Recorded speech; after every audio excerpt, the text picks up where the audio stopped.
ဒီဘုခချုပ်ထားတဲ့ဟာနဲ့နိုင်ရှိစရာမလိုအခု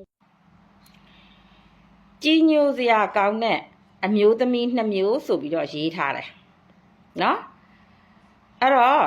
မွတ်စလင်တွေကိုအရင်ဆုံးပြောချင်တယ်ကိုကရှစ်ကြည်ရေနောက်ပြီးတော့တင့်မြတ်ရေနော်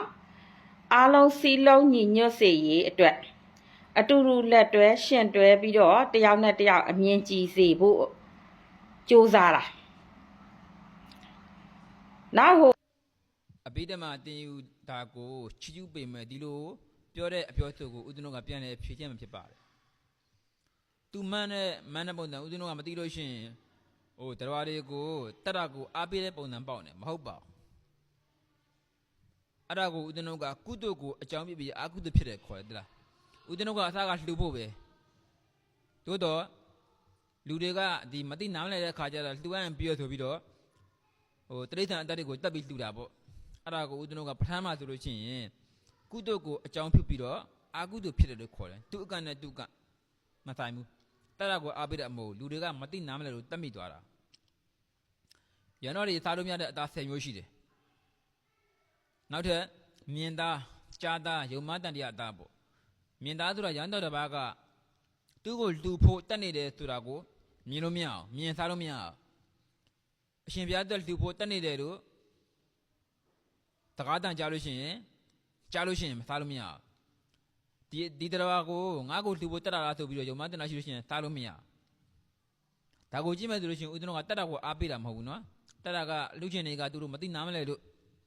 လူရရင်ပြီးရဆိုပြီးတော့ပညာဥမသိလို့သူတို့ကတတ်မိတာဦးဇင်းတို့တိုက်ခိုက်တဲ့ဇကားတွေက90%နော်ရှင်းမွန်းတာကတော့တခုတည်းဒါပေမဲ့မင်းကဝစ်စစ်လင်းနဲ့ပဲဖြစ်ဖြစ်ဒါမှမဟုတ်ရင်ပဝမပပဲဖြစ်ဖြစ်နော်အဲ့ဒီလိုပုံစံနဲ့သွားတက်တယ်ဂျမမွတ်စလင်မှာဆိုရင်ကတော့အဆင်ပြေမယ်အစ္စလာမ်ဝင့်နီနဲ့အစ္စလာမ်လိုမျိုးလုံခြုံလေးသွားတော့အကုန်လုံးကနေပြီးတော့မျက်စိစူကြအောင်ဒါကသူတို့ရဲ့တစ်ဖက်သက်အဲ့တော့ဒီနီလန်းနဲ့ကရှစ်ကြည်ရေးယူလို့မရဘူးသူတို့နဲ့ကနော်သူတို့တွေကအစွဲကြီးတယ်အတ္တကြီးတယ်တစ်ဖက်ဆောင်နဲ့အရန်ကြတယ်အစွန်းအရန်ရောက်တယ်ပြီးတော့သူတစ်ပါးကိုအစွန်းရောက်လို့ပြောတယ်နော်အဲ့တော့ line ပေါ်မှာလည်းမတင်နဲ့နော်နောက်ပြီးတော့ပုတ်လည်းမပုတ်ခတ်နဲ့ဆော်လည်းမဆော်ကားနဲ့ကိုယ်ဆော်ကားရင်လည်းမခံနဲ့အခုမွတ်စလင်တွေကဘာဖြစ်နေလဲဆိုတော့လူကျင်တော့လူတွေကလည်းပဲတော်တော်ပလူးနဲ့တော်တော်လေးကိုဟိုဗာလဲတသားတည်းဖြစ်ရှင်နဲ့ကြိုးပမ်းမှုတွေနဲ့ကြိုးပမ်းကြတယ်နော်အရင်တစ်ခေါက်လဲအဲ့ဟိုဗုဒ္ဓဘာသာသင်တန်းတက်တဲ့အမျိုးသမီးနဲ့ပတ်သက်ပြီးပြောထားတာတွေ့တယ်နော်နောက်ထပ်ပို့တစ်ခုမှလည်းအစ္စလာမ်ကိုစော်ကားပြီးပြောထားတာရှိတယ်ကျွန်တော်ကစော်ကားလို့ကျမဟုတ်ဘူးကိုယ့်ဘက်ကိုလွတ်လပ်ကိုးကွယ်လို့ရတယ်ရှင်တွဲလို့မရဘူးနှိုင်းရှင်လို့မရဘူးတုလို့မရဘူးဟဟလားအဲ့လောက်အထိအတ္တကြီးပြီးအဲ့လောက်အထိအစွန်းရောက်နေတယ်ဆိုတဲ့ခါတော့ဗာလဲကြံတဲ့လူတွေကလူတွေမဟုတ်တော့ဘူးလားတလိษံဘောင်းဆောင်ဘဝကိုရောက်လာတယ်လို့ယုံကြည်တဲ့ခမားတို့ကနော်တို့ကလူမလူစင်စစ်တဘဝတည်းရှင်တန်တဲ့လူတွေကိုလူလို့မမြင်နိုင်တဲ့စိတ်ဓာတ်တွေအကျင့်တွေဇာလိုက်တာတွေကိုလေတော်တော်ဆက်ဆောက်ယွန်ချတာဟာဒေဝရလမ်းစရာနေမသွားနဲ့နော်စိတ်ဓာတ်ကိုမြင့်မာမွေးလူကိုလူလို့မြင်တတ်တဲ့မျက်လုံးဖြစ်အောင်လို့ကိုလေ့ကျင့်ယူအကျွတ်တရားရနော်အဲ့ဒီတဏှာဆိုတာမရှိရင်ခမားကိုလူဖြစ်မလာတာဘယ်ဖုံးကြီးမကိုလူဖြစ်မလာတာဖုံးကြီးမပြောနဲ့အခုလက်ရှိခမားတို့ကိုးကွယ်နေတဲ့ဂေါရမတော်လူဖြစ်မလာဘူးအဲ့လေအဲ့ဒါတဏှာပဲဆင်းသက်လာတာ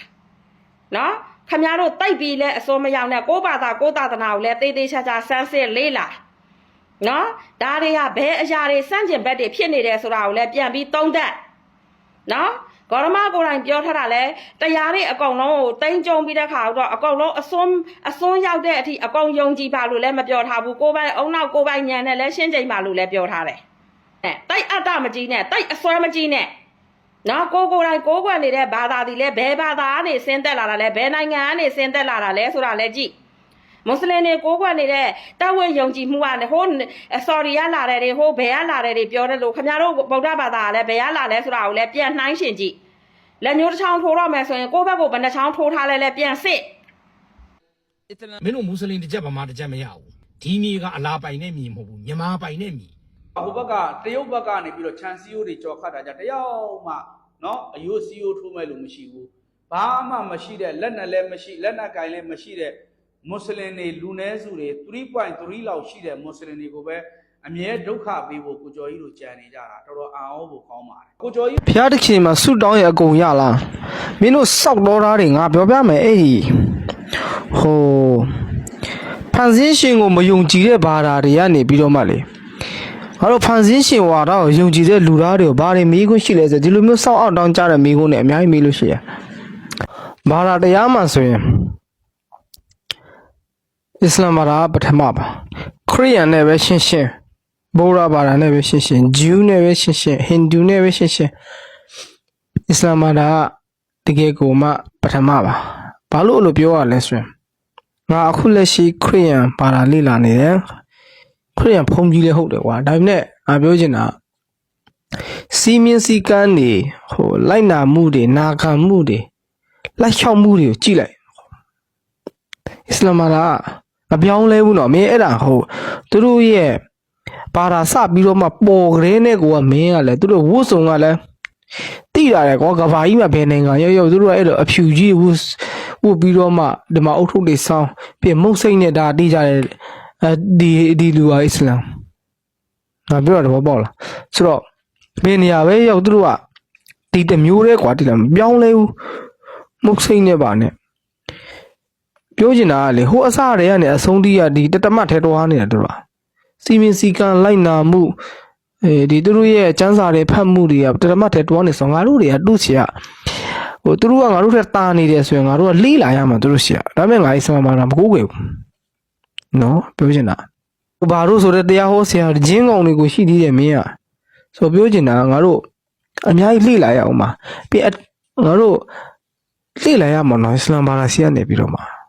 အဲ့သူတို့လူတွေဘလို့နေကြလဲဘလို့ထိုင်ကြလဲဘလို့စားတော့ကြလဲဆိုတဲ့အရာတွေငါတို့ကဟိုလေးလာတင်လေးလာရမယ်ဟိုပြီးရင်ငါတို့ရဲ့လှုပ်ဆုံးလှုပ်နီးတွေကိုဖះရဲ့အလိုတော်တိုင်းငါတို့လိုက်လျှောက်ရမယ်တတမတ်ထဲရှိရမှာငါပြောချင်တာတိလားဆိုတော့ငါကတော့ဘာပဲဖြစ်ဖြစ်အစ္စလာမ်ဘာတော့အားကြတယ်ခေါ်တိလားအားကြတယ်ဟိုသူတို့ရဲ့ပုံစံကိုလည်းငါကြိုက်တယ်အစီကံရှိတာကိုလည်းငါကြိုက်တယ်နော်ဆိုတော့ဘာဖြစ်ရင်ငါတို့အဲ့လိုစုပ်ပြတ်တတ်နေတဲ့လူတွေမဟုတ်ဘဲနဲ့တကယ်စီကံရှိနဲ့ထာဝရဖျောက်ကိုမျိုးလင့်ပြီးတော့မှငါတို့ကူးစားကြရအောင်လို့ပြောချင်တယ်နော်အားလုံးကိုသတိပေးတာပါနော်ငါတို့